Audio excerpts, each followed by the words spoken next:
video clip na i-send niya sa mga media ato sa tanaw, palihog ko off sa tuwan. Palihog ko off ani. Suga. Sa mga si Bels, naminaw na o nag-cellphone. I-off na suga.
Pagpapaka ng Ginoo.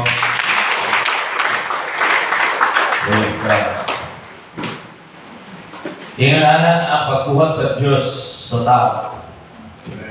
The Bible describes the realm of God through concepts like the kingdom of God. Si Jesus mismo ang nagtungkol sa iyang ginharian.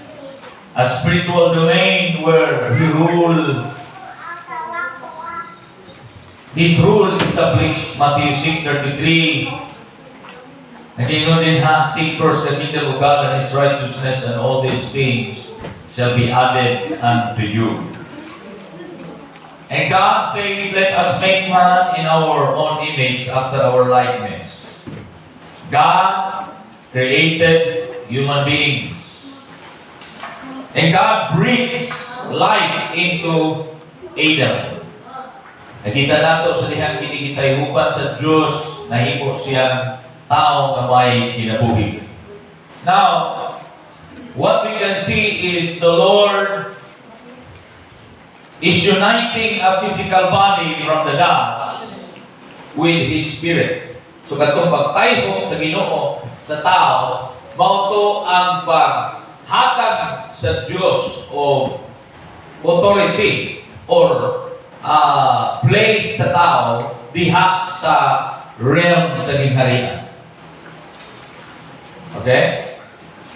Sa dihang gitayupan sa Diyos ang tao, yatagan o gininhawa, that's the moment, that's the time nga ikaw nakabaton og connection diha sa heavenly realm.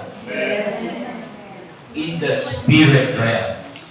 Come on, can we take a breath for a moment? Sige daw, ginhawa lalo. Inhale, exhale. Inhale one more time. Exhale. It's a reminder of God's presence, God's life, God's very breath. Amen? Nagpahinumdum na, nadili lang ka kay gikan sa iyong kaoabog. Nadili lang ka, taga-kalibutan. Naakay kinabuhi nga espirituhanon. Jesus breathed life to you. God Elohim breathed life to us. Nga tungkol ni anak mo ihinungdan nga kita pinaka-importante sa tanan diha kani. In all His creation, ang universe niya ang isulti, ingabot. Ang adlaw niya ang isulti, ingabot. Pero ang tao, iya yung giumol pinagi sa iyang pagkakamo. O giginhawaan, hallelujah, sa iyang gininhawa. That's why si David namutana sa Psalms 8 verse 4, what is mankind that you are mindful of them? Human beings that you care for them. Nganong gihatagan na nimo pag-ayo o pagdagat ang tao. Mao ang tubag pateksunan. Tungod kita gihimo sama sa iyang gagway. Genesis 1 verse 26 to 27.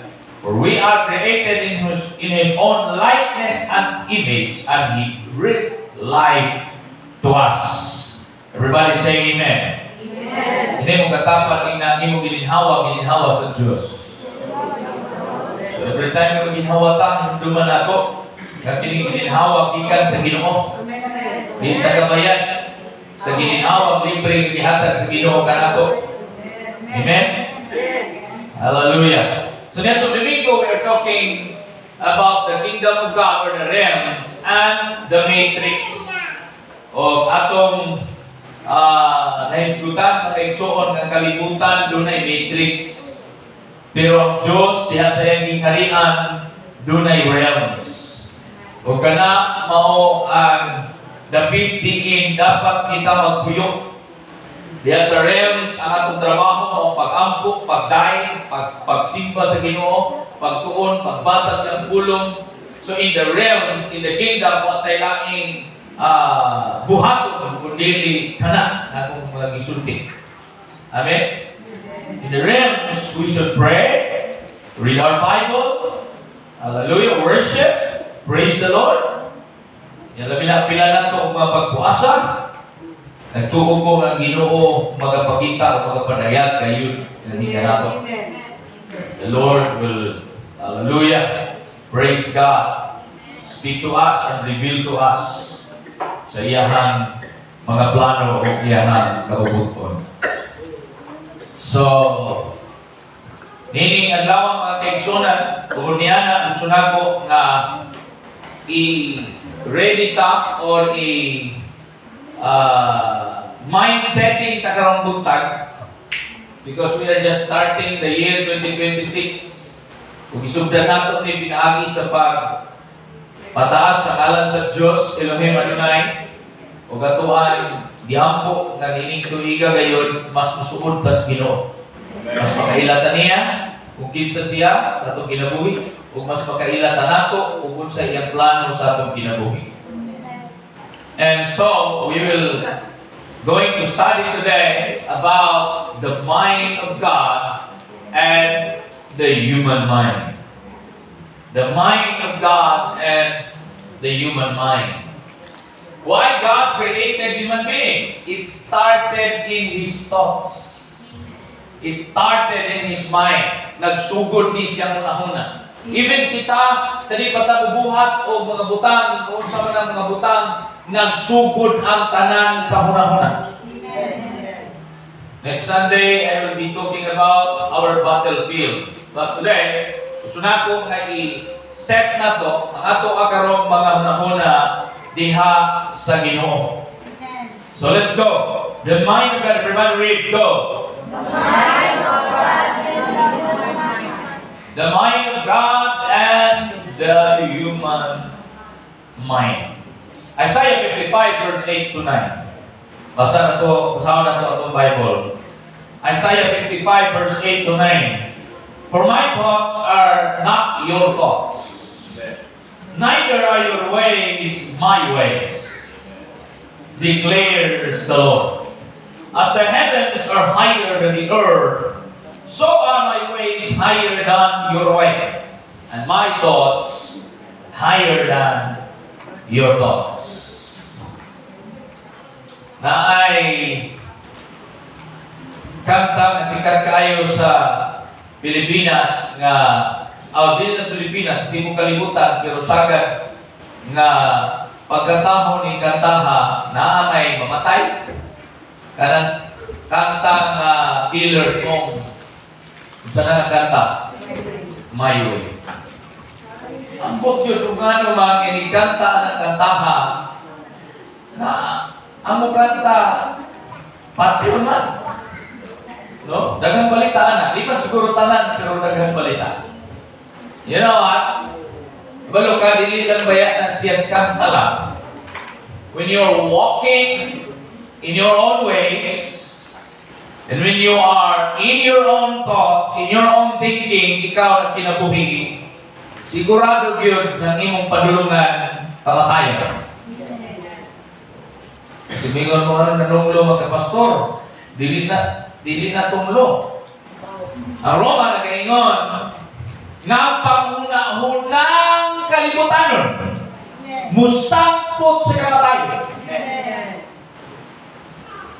Ang pamaagi sa tao musangpot sa kapakyasan. So ano mo niya atong key verse ang Isaiah 55 verse 8 to 9? For us, as human as we are, do not rely in our own understanding. Proverbs, in Proverbs chapter 3, nag-ingon din ang pigsunan, do not rely in your own understanding. In all your ways, acknowledge Him. Kinsa man ang Him? Ang Ginoo, ang Diyos. Kapag pasabot niya na, dili tama kay suonan magbuot-buot sa atong kinabuhi. Hello? We should be, hallelujah, submissive and dependent, totally dependent diha sa plano sa Ginoo. Last year, ang atong team is God's plan, God's timing. Ang iyang plano, ang iyang timing, mao gyud ang mahitabo, mao ang matuman. Nining tuiga mga kaigsuonan, atong padakon, hallelujah, ang Diyos atong kinabuhi. That even our minds, mga kaigsuonan, must be subjective to Him and submissive to Him, to His thoughts. Nga naman, tungod kay niya kas kalibutan, tungod kay tao ka, ug ang atong panguna-una kung sa may ato ni igsoon kamuna-hunaan kung sa atong makita puro taga kalibutan. Now if we are not in the realms or in the kingdom of God, pagmadalatas matrix, nga itong hunahuna, puro na lang kalibutan. Taon, laag, agwapo, agwapa, uya-uya, sa palya. Negosyo, trabaho, mao na lang kay pirmi na itong hunahunao, o mao na hinungdan sa gubot, mao na hinungdan sa kasamok, kwarta, mao na hinungdan sa kasuko, gani, sahay. Labi na yun ning yuta, ang mga panulundod, narikamot ang ginikanan, magtrabaho o makapalit ng mga properties para ibilin as legacy sa iyang mga anak. Iyahang panikamutan na nasa ibilin. Kung ano nagpalit sa dyuta o nasa ibilin, aron nga ang iyang mga anak di magkatagtibula. O, nasa kasi-kasi sa tinikanan. Aron iyang mga anak di maglisod. Aron iyang mga anak magkahiusa. Naano niya sila'y source or resources. Pero sa nahitabo, sa dihang namatay ng ginikanan, ang mga anak nila, nag-inilugay. Nagpinatayay. Tungod sa yuta, tungod sa bahandi. No? Mao na ang tao. Mao na ang matrix kalibutan. Mao na ang gusto siyawa. The thief coming to kill, to steal, and to destroy. You must know also what is in the mind of Satan. What is in the mind of the devil.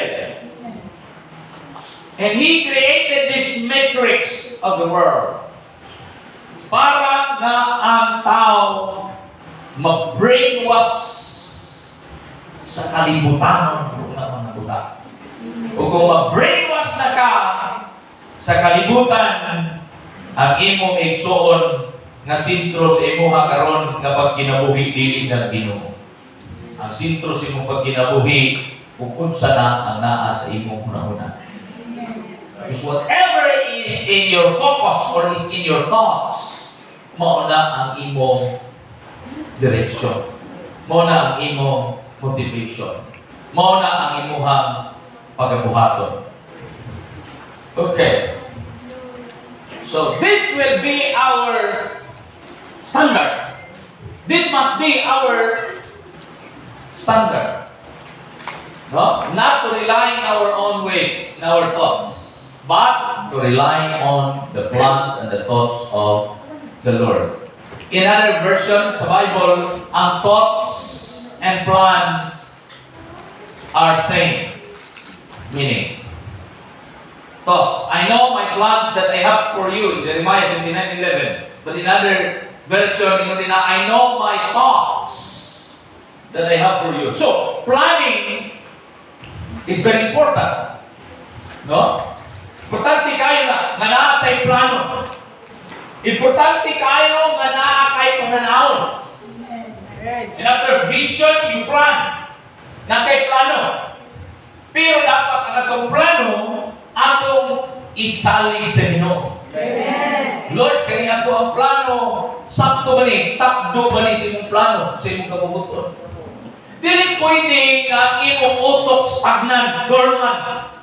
Dili pwede ang imong pangunahuna makaigsuunan, lasaw, latagaw, lutang. Hello? Dapat intelihente ka sa pangunahuna, lantip ka pangunahuna. Gabot pasabot, aktibo ka sa pagplano. Ba, nahanglan ay baot nga atong plano layo ragyod sa plano sa Ginoo. If you have plans, submit it to the will and the plans of God. Amen? Because His thoughts are higher than our thoughts. His plans are higher than our plans. His ways are higher than our ways. Lalo, isulti ni, aron di ta magkumpiyansa o magdipindi sa itong kawaliman. Ngayon, isulti ni, aron kanunay tang mag-ampo, aron kanunay tang mato sa realms of God, aron kanunay tang mukonnect sa iya, aron kanunay tang mu-inquire sa iya. Lord, what is your will? Kanos ang nato na inquire, pinaagis mo na ako. If you don't have plan, or you have plan, maybe, pero wala niyo gisalig sa Ginoo, wala niyo gipatakto sa plano sa Ginoo, dili ka may napuon. Pero kung nakay plano, nahibaw ka, ang plano, kinahanglan niyo mong iyag-iyag diya sa presensya o sa realm sa Ginoo, maambok ka. Lord, muna ako ang 12 declaration na nito tuig. Muna ako mga plano ni nga tuig, Ginoo. Lord, imo ba ni kabubuton? Lord, panalangin ni kung imo ni kabubuton, Ginoo. Let it come to pass this year. Hello? Amen? So, as the heavens are higher than the earth, so are my ways higher than your ways, and my thoughts higher than your thoughts. That's why ibutang as ginuos kalibutan.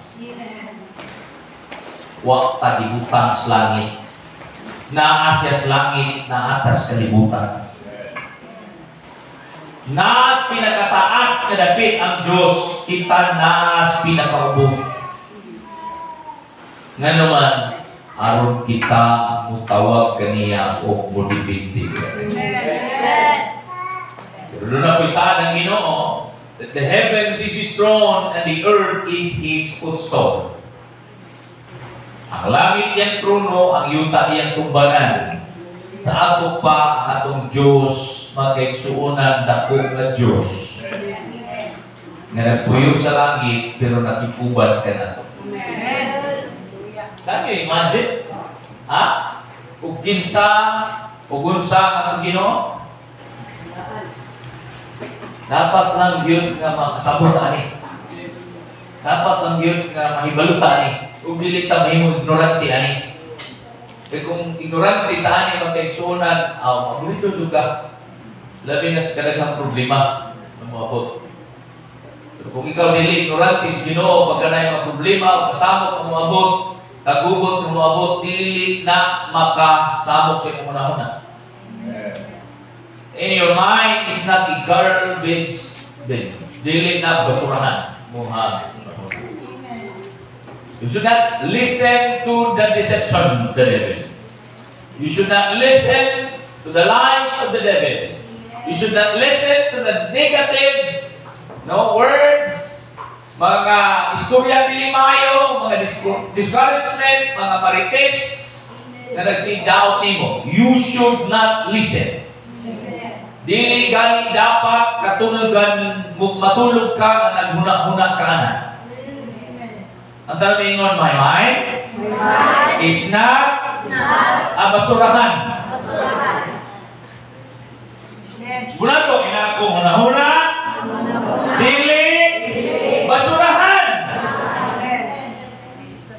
Yung katapan nila yung mga na, dili